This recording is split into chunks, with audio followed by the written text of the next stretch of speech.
Dad, I just had this wild thought. What if one day Elon Musk rides a rocket to Mars and never comes back? Would Tesla's stock just plummet all the way down to negative?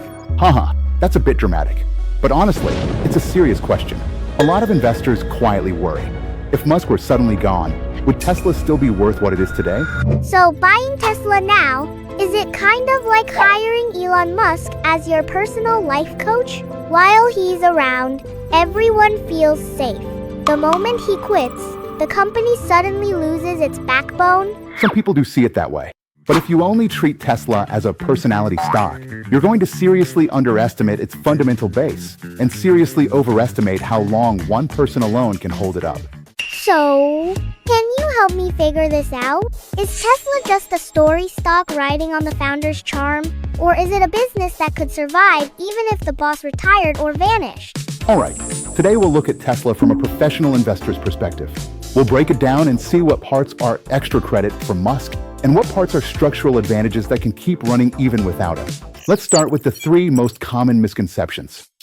First, a lot of people still think Tesla is just another EV maker. In their minds, whoever builds the better car, higher specs, nicer interior, that's the winner. Second, they completely equate Tesla with Musk himself. Like the moment he walks away, half the company's value just collapses.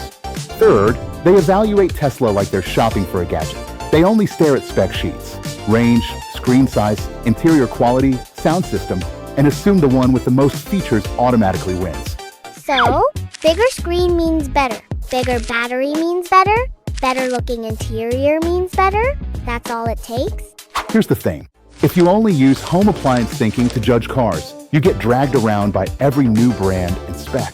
But here's what you can't explain. After subsidies got cut and competition heated up, how did Tesla still manage to deliver nearly 500,000 cars in a single quarter? Sounds like everyone keeps saying, this restaurant is going downhill. But at dinner time, the line still stretches out to the street. Exactly. If it were just a hype-driven EV company, those numbers wouldn't make sense. So let's put feelings and Mars colonization to the side for a moment and tackle the most basic question. How does Tesla actually make money? From the financial statements, Tesla's revenue roughly breaks into 3 major parts. First is vehicle sales. This is the current cash cow and has long made up the bulk of total revenue.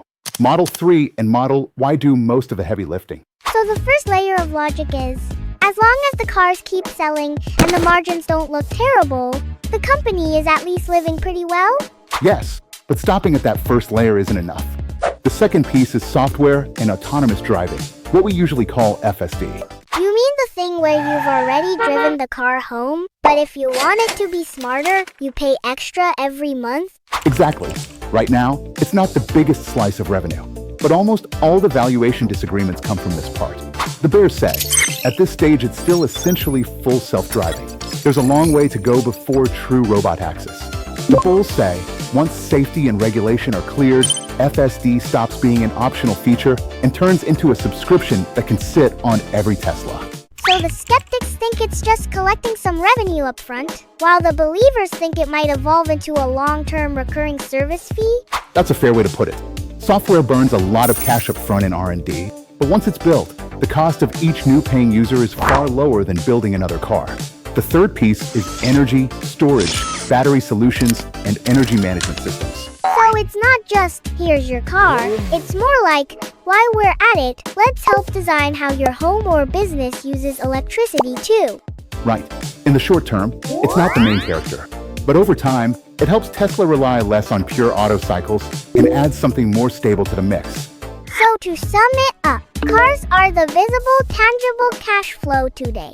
Software is the biggest source of disagreement and imagination, and energy is the long-term second curve that helps hedge industry cycles and support new stories.